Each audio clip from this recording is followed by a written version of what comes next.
안녕하세요, 여러분. 오늘도 여러분과 변함없이 즐거운 국어여행을 떠날 김대은 선생님입니다. 우리는 지난 시간 정호승 시인의 고래를 위하여 라는 작품을 통해서 시 속에 쓰인 상징의 의미들을 해석해보는 시간을 가졌었습니다. 어떻게 시를 해석해보니까 상징이라는 것이 이런 것이구나 어느 정도 감이 잡히셨나요? 네, 오늘은 교과서 36페이지 문제 해결과 적용이라는 부분을 통해서 새로운 작품 어린 왕자의 일부분을 보면서 그 속에 쓰인 상징의 의미들을 해석해보는 시간을 가져보려고 합니다. 그렇게 길지는 않아요. 그래서 오늘은 수업이 조금 빨리 끝날 것 같기는 한데요. 내용을 기대하면서 우리 즐거운 마음으로 수업 시작해 보도록 하겠습니다.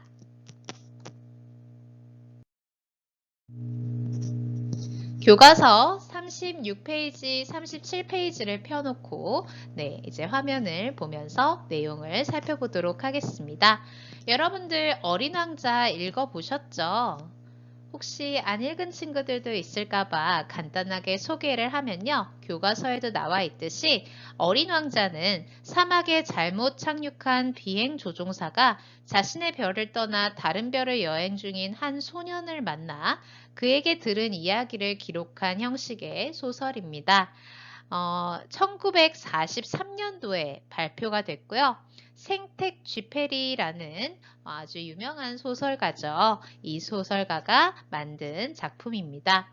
어른을 위한 동화라고도 하고요. 지금 우리 교과서에 실려 있는 이 부분은 소설의 첫 부분으로요. 그 서술자 나가 어린 시절에 그린 그림을 받아들이는 어른들의 생각과 본인 나의 생각의 차이에서 상징의 표현을 이해해 볼 수 있는 부분이 있습니다. 자, 그래서 우리 내용을 한번 살펴보도록 할게요.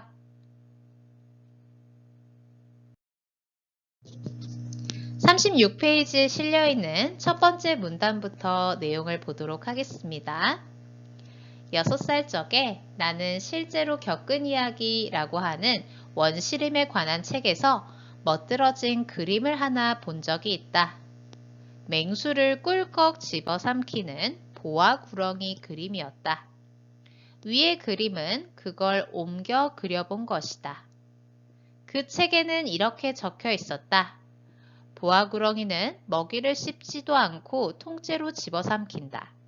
그러고는 더는 꼼짝도 하지 않은 채 6달 동안 잠만 자며 먹이를 소화한다. 자, 여기서 소설 속에서 말하는 사람은 나라는 걸 알 수 있죠?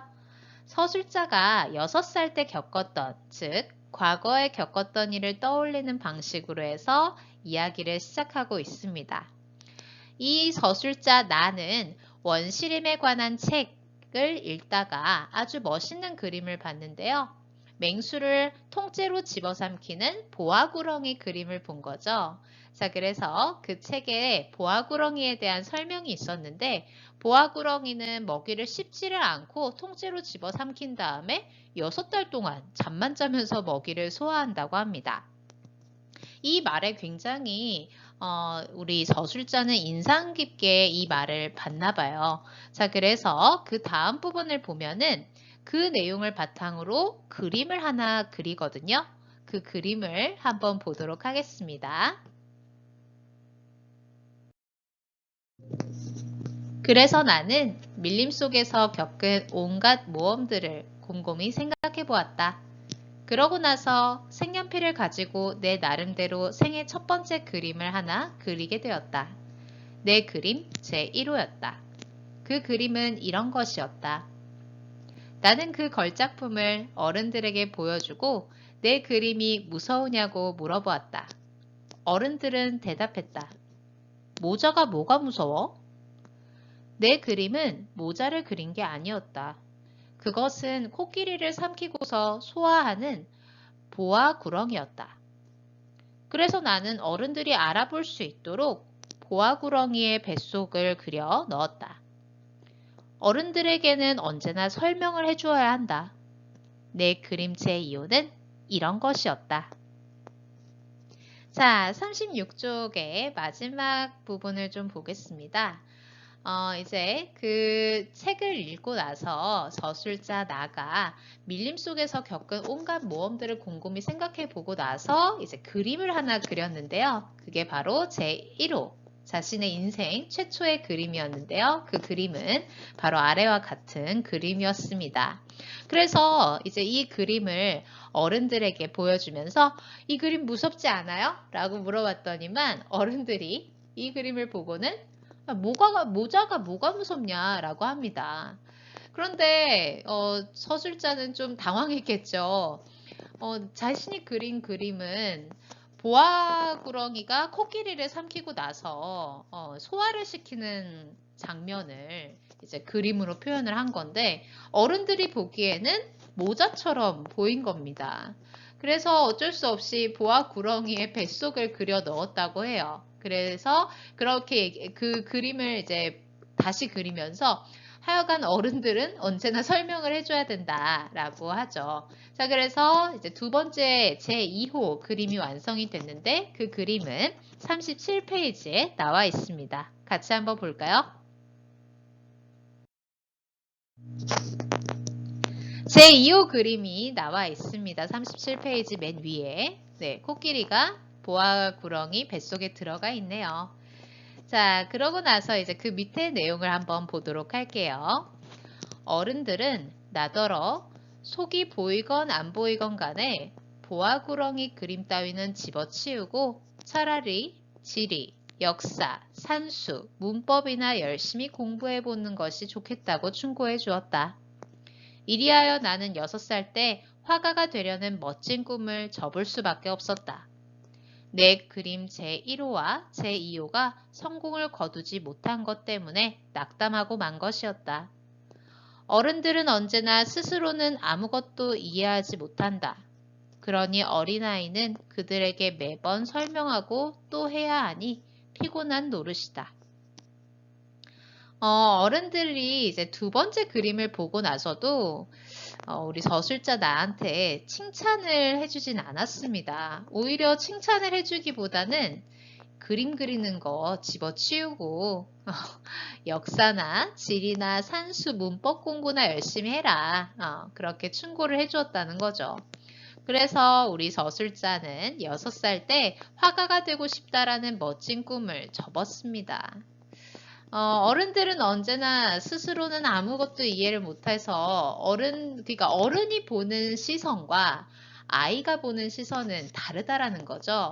그러다 보니 어른의 눈으로 아이의 시선을 따라가려고 하면은 어린아이가 어른들을 향해서 매번 설명을 해줘야 하니 피곤한 노릇이다 라고 생각을 했던 겁니다. 자, 넘어가 보도록 할게요. 그래서 다른 직업을 선택할 수밖에 없게 된 나는 비행기 조종하는 법을 배웠다. 나는 안 가본 곳이 없을 정도로 세상 곳곳을 날아다녔다. 지리 공부가 나에게 많은 도움이 된 것은 사실이다. 척 보기만 해도 중국과 애리조나를 구별할 수 있었으니까. 그것은 밤에 길을 잃었을 때 매우 유용한 것이었다. 자, 화가라는 꿈을 접은 서술자 나는 비행기 조종하는 법을 배웠습니다. 그래서 조종사가 되어 세상 곳곳을 날아다녔죠. 그때 이제 세상 곳곳을 날아다닐 때 어른들이 해주었던 충고, 지리 공부해보는 게 어떻겠냐라고 해서 했던 그 지리 공부가 도움이 된 건 사실이라고 하네요. 밤에 길을 잃었을 때에도 길을 잘 찾아서 여행을 다닐 수 있었나 봅니다. 자, 그 다음 내용을 계속 살펴볼게요. 이리하여 나는 살아오는 동안 여러 믿음직한 사람들과 수많은 접촉을 하게 되었다. 어른 가운데 섞여 오랫동안 살아온 것이다. 나는 그들을 아주 가까이에서 볼 수 있었다. 그 때문에 나는 그들을 썩 좋은 쪽으로 생각할 수 없었다. 자, 이제 그 비행기 조종사가 되어서 어른들의 무리에 섞여가지고 이제 쭉 살아오게 된 거죠. 그러면서 수많은 사람들을 만나게 되는데요. 그러면서 그 어른이라는 집단을 가까이에서 관찰할 수 있었던 겁니다. 그런데 관찰하면 관찰할수록 어른이라는 사람들, 그런 사람들을 좀 좋은 쪽으로 생각하기는 약간 어려움이 있었다라고 하네요. 그 이유가 이제 나오겠죠. 자, 계속 내용을 살펴볼게요. 어른들 중에 좀 똑똑해 보이는 이를 만날 때면 나는 늘 간직하고 있던 내 그림 제1호를 가지고 그 사람을 시험해 보곤 했다. 정말이지 이 사람이 무언가 이해할 줄 아는 사람인지 궁금했다. 그러나 그 사람은 으레 모자로구나 하고 대답하는 것이었다. 그러면 나는 보아구렁이니 원시림이니 별이니 하는 이야기는 아예 꺼내지도 않았다. 나는 그가 알아들을 수 있는 얘기만 하게 되었다. 브릿지 게임이라니, 골프니, 정치니, 넥타이니 하는 것들에 관해 이야기하는 것이었다. 그러면 그 어른은 나같이 제대로 된 사람을 알게 된 것을 몹시 흐뭇하게 여겼다. 자, 우리 서술자는 이제 어른들 중에 좀 괜찮은 사람, 좀 똑똑해 보이는 사람을 만날 때마다 자신이 이제 간직하고 다녔던 6살 때 그렸던 그림 제1호, 그 많은 어른들이 모자야 이거? 뭐 모자가 왜 무서워? 했던 그 그림을 들고 이제 그 사람에게 보여주면서 시험을 해봤다고 합니다. 정말로 이렇게 편견 없이 고정관념 없이 이 그림을 보아구렁이로 봐줄 사람을 찾았던 것 같아요. 그런데 많은 어른들, 그래도 똑똑하다고 하는 사람들 역시 모자로구나 하는 뻔한 대답만 하는 거였죠. 그래서 그런 대답을 하는 사람을 만날 때마다 뭐 보아구렁이, 원시림, 뭐 별 이런 그냥 뜬구름 잡는 그리고 뭔가 상상력이 필요한 그런 또 순수한 시선으로 바라봐야지만 볼 수 있는 그런 이야기들은 아예 하지도 않았고요. 오로지 그 어른들의 세계에 익숙한, 어른들이 알고 있는 익숙한 이야기들. 브릿지 게임. 브릿지 게임은 어떤 거냐면 그 52개의 카드로 하는 게임인데요. 모든 카드를 연결해서 손에서 카드가 없어질 때까지 하는 게임을 브릿지 게임이라고 한대요. 자, 그래서 그 게임 이야기나 골프. 여러분들 골프 스포츠 중에 골프 아시죠? 그 골프 이야기나 정치 이야기나 뭐 넥타이가 어떻다 뭐 이런 이야기들, 소위 말하는 어른들의 관심사와 관련된 이야기들, 그런 것들에 대해서만 이야기를 나눴다고 합니다. 그러면 그 똑똑하다고 생각했던 그 어른은 자신처럼 지금 자기처럼 제대로 된 사람을 알게 된 것을 아주 흐뭇하게 여겼다고 해요. 그러니까 뭔가 세상을 순수하게 바라보는 사람을 계속해서 서술자는 찾았지만 그런 순수한 마음으로 세상을 바라보는 사람은 잘 없었다라는 거죠. 어른들 중에서는 그런 사람을 만나기가 어려웠다라는 얘기를 하고 있는 것 같습니다. 그러니까 이제 그 그림의 진면목을 발견해주는 사람. 그래서 뭔가 그 이상적이고 정신적인 가치를 함께 이야기 나눌 사람을 계속해서 찾는 서술자의 모습을 볼 수 있었지만 서술자의 바램처럼 그런 대화가 통하는 그런 사람은 없었고 주로 현실적이고 물질적인 가치에만 관심이 있는 어른들이 많았다라는 거, 그런 사람들을 이 서술자는 좋게 보는 것 같지는 않습니다. 너무 물질적이고 그런 물질적인 가치에만 의미를 두는 어른들의 삶을 좀 부정적인 부정적인 태도로 바라보고 있다라는 걸 알 수 있네요. 자, 그러면 내용은 쭉 살펴봤고, 자, 넘어가 보도록 하겠습니다.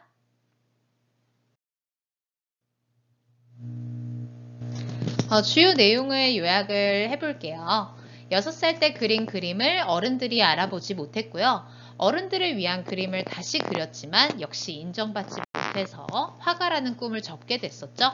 그래서 어른이 되어 화가의 꿈과 관심사를 포기하고 비행기 조종사로 살아가게 되면서 많은 어른들을 만났는데 그때마다 이제 조금 실망을 했던 거죠. 뭔가 이상적이고 정신적인 가치를 추구하는 어른들이 아니라 오로지 현실적이고 물질적인 가치만을 추구하는 어른들을 만나게 되면서 여전히 조금 그 어른들에 대한 생각이 부정적으로 자리 잡게 되는 서술자를 만나볼 수 있었습니다. 자, 그러면 여러분들은 이제 교과서 38페이지를 보도록 하겠습니다. 교과서 38페이지에서 나와 있는 문제를 풀어보도록 할게요. 자, 이 글에 나온 어른들과 나는 그림 제1호를 어떻게 봤는지, 무엇으로 봤는지 적어보자 라고 되어 있습니다. 자, 어른들은 우리 서술자 나가 그린 인생 최초의 그림, 인생 최초의 그림, 제1호 그림을 어떻게 봤습니까? 뭐라고 생각했었죠? 그렇죠. 모자라고 했었죠.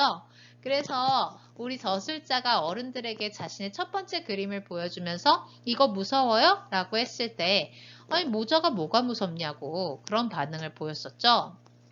자, 그런데 나는 당연히 이 그림은 무서운 그림이었습니다. 왜요? 뭘 그렸기 때문이죠? 네, 맞습니다. 바로 코끼리를 집어삼킨 보아구렁이를 그린 거였으니까 당연히 이 나에게는 이 그림 자체가 굉장히 무서운 의미를 담고 있는 거였죠. 자, 그래서 각각의 빈칸에다가 어른들에다가는 모자, 나에다가는 보아구렁이라고 적어주면 됩니다. 넘어갈게요.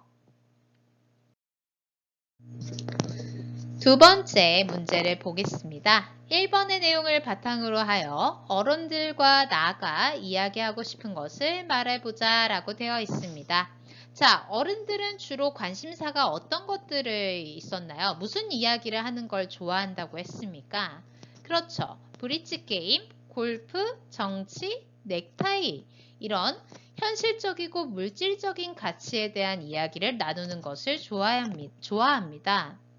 자, 빈칸에다가 브릿지 게임, 골프, 정치, 넥타이 이런 내용들을 적어주시면 되고요. 자, 반면에 나는 어떤 이야기를 하고 싶어 하느냐? 조금 이상적이고 정신적인 가치, 순수한 눈으로 세상을 바라보는, 편견 없이 바라보는 그런 이야기들을 나누고 싶어요. 그런 이야기를 상징하는 내용이 무엇이었냐면 바로 보아구렁이, 원시림, 별 이런 이야기들을 하고 싶었던 겁니다. 그런데 그런 이야기를 나눌 만한 어른을 만나지 못했던 거죠. 자, 각각의 빈칸에 내용을 써 넣으시면 됩니다. 넘어갈게요. 세 번째 문제를 보겠습니다. 이 글에서 모자 보아구렁이가 상징하는 것이 무엇일지 적어보자 라고 되어 있죠.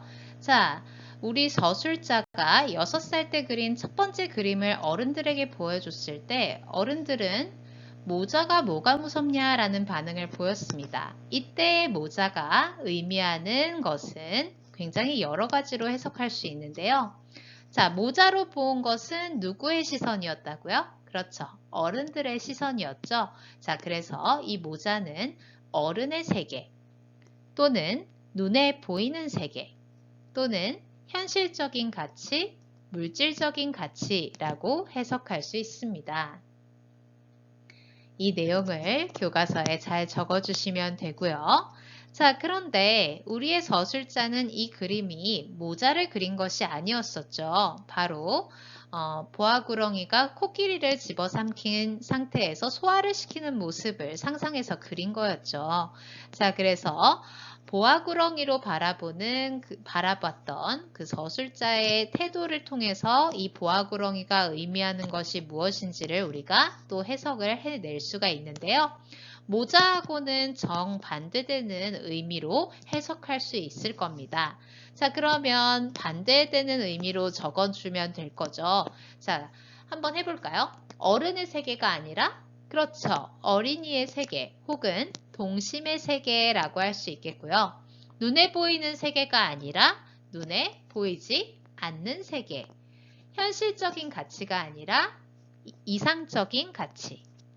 물질적인 가치가 아니라 정신적 가치라고 해석할 수 있습니다. 자, 그래서 각각의 빈칸에 잘 적어주시면 됩니다. 자, 이끌기 부분을 보면은 상징은 하나의 사물 또는 상황이 다양한 의미로 해석될 수 있다는 특징이 있다라고 했어요. 지금 모자라는 이 단어 하나 속에 굉장히 다양한 의미로 한 4가지 정도로 지금 해석을 해냈잖아요. 이런 식으로 상황이나 그 문맥에 따라서 상징은 다양한 의미로 해석이 될 수 있다.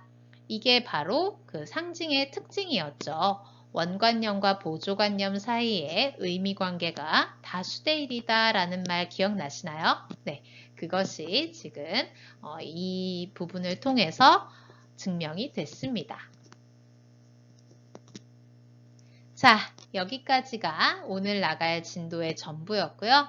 여러분들 그동안 어려운 상징이라는 것을 배우느라 고생 정말 많았습니다. 다음 시간에는 또 새로운 소단원, 감동을 주는 글쓰기라는 새로운 소단원을 여러분들과 공부해 볼 예정입니다. 자, 오늘의 공부는 여기까지 하고요. 모두들 고생 많았습니다.